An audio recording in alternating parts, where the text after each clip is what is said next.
pada usia produktif dan lansia di PTM. Yang faktor risiko itu ada dua, Ibu. Yang pertama yaitu untuk mendeteksi dini obesitas dengan cara pengukuran tinggi badan, berat badan, dan lingkar perut. Yang kedua yaitu deteksi dini pada indera penglihatan dan indera pendengaran dengan cara menghitung jari dan tes berisik. Di sini saya lebih melakukan pemeriksaan tentang deteksi dini obesitas dengan cara pengukuran berat badan. Di sini saya langsung dipraktekkan aja Ibu-ibu ya, biar kita lebih cepat pahamnya. Ya, kita persilakan pada salah satu ibu kader untuk maju ke depan untuk praktek. Ibunya kita persilakan buka sendal, tidak membawa timbangan.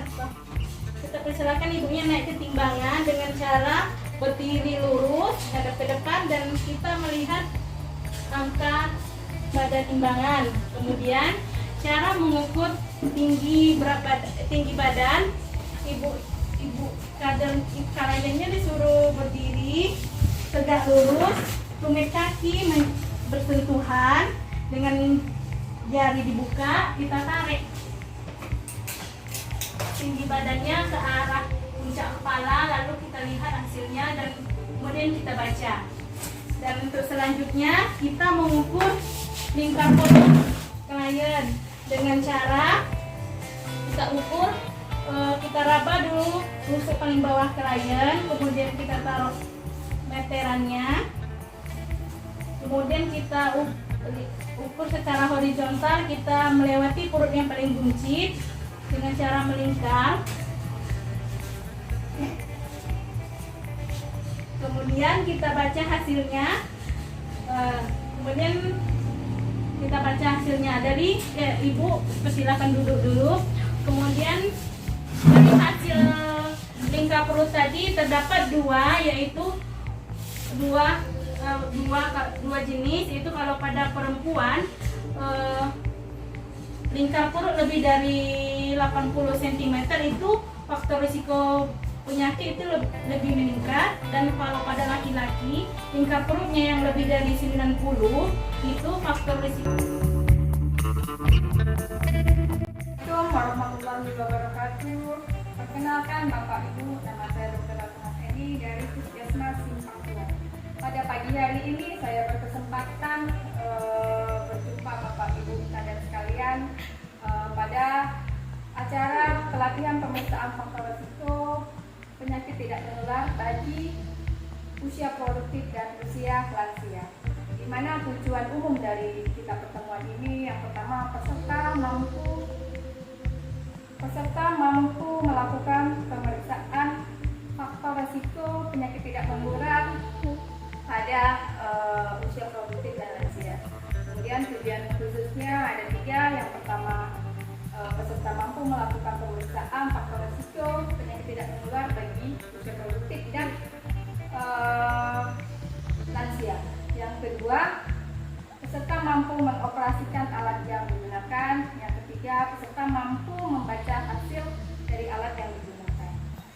Baik, tanpa memperpanjang waktu, kita langsung aja ke materi deteksi dini hipertensi, di mana prosedurnya dari pemeriksaan itu kita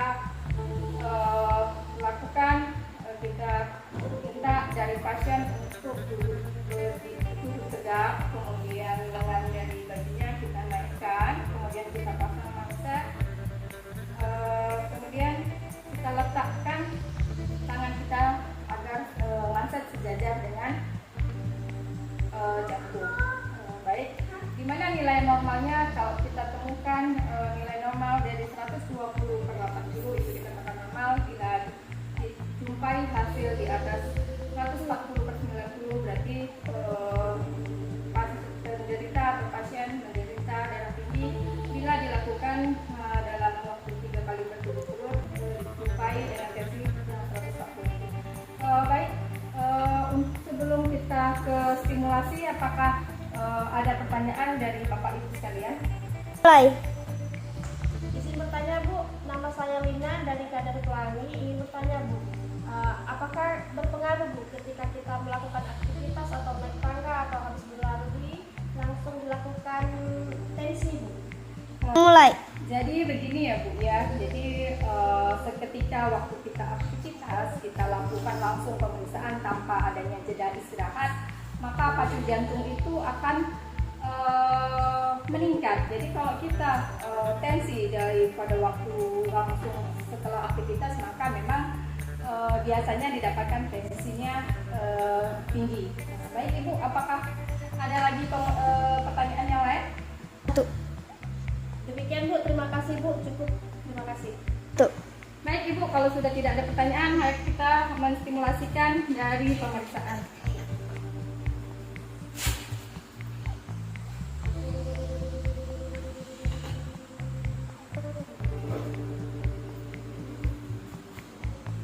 Iya, tangannya harus sejajar dengan jantung sehingga nanti hasilnya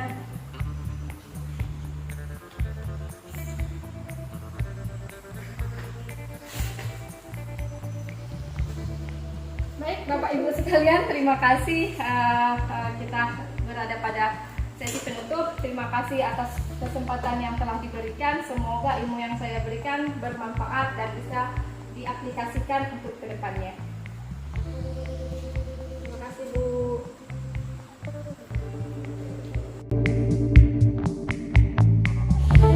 Assalamualaikum warahmatullahi wabarakatuh.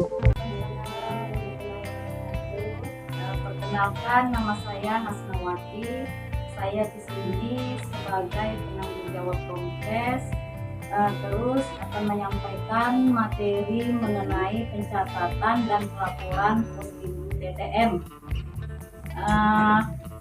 Kader semua sehat? Nah, kira-kira kader di sini ada yang memahami tidak masalah pencatatan dan pelaporan postindu TDM? Tidak Bu, sebab selama ini kami hanya melakukan pelaporan manual. Oh, pelaporan manual. Nah, untuk sekarang itu untuk pelaporan postindunya sekarang menggunakan aplikasi yang dinamakan ASIK, yaitu aplikasi Sistem Kesehatan Indonesia. Silahkan di-download dulu, Ibu kader, langsung download aplikasi ASIK, yaitu Sehat Indonesiaku di Play Store. Diunduh aplikasi itu, silahkan registrasi, masukkan nomor HP. Sudah. Nah, setelah masukkan nomor HP, pilih sebagai kader. Sudah. Nah, setelah pilih sebagai kader, masukkan nomor NIK, silahkan input data peserta, isi riwayat keluarga, riwayat penyakit pribadi, pencatatan faktor risiko, pemeriksaan kesehatan. Silakan diisi semua. Ada yang tidak jelas nggak, Ibu-ibu, mengenai aplikasi ini? Bu, mau bertanya, Silakan. kalau misalnya pasien berkunjung dengan membawa kakak, misalnya pas dilakukan pencatatan ini, tapi hasilnya tidak keluar, berarti itu kan tidak terdaftar. Nah, itu bisa dikategorikan, bisa dimasukkan ke pasien, data pasien apa? Karena kan tidak ada pencatatan apa, NIK-nya tidak ada di Tidak terdaftar. tidak terdaftar. Nah, kalau seandainya yang tidak terdaftar tuh boleh diisi secara manual. Kan hasil pemaparan, kira-kira ada yang berani ke depan nggak ini untuk menyampaikan apa yang sudah disampaikan tadi? Untuk maju untuk menjelaskan ke kawan yang lain. Assalamualaikum warahmatullahi wabarakatuh. Nama yang kasih registrasi tentang nama, kemudian NIK. Apabila misalnya tidak terdaftar, apabila tidak masuk ke daftar itu, berarti NIK tersebut tidak terdaftar di Capil, berarti dilakukan pencatatan manual.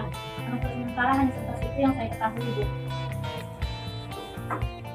Nah, baiklah, ada sebagian ada kader yang sudah paham, ada yang belum. Nah, jadi nanti kalau seandainya belum, nanti kita konsultasi via WA, nanti kita buatkan grup untuk buka pertanyaan.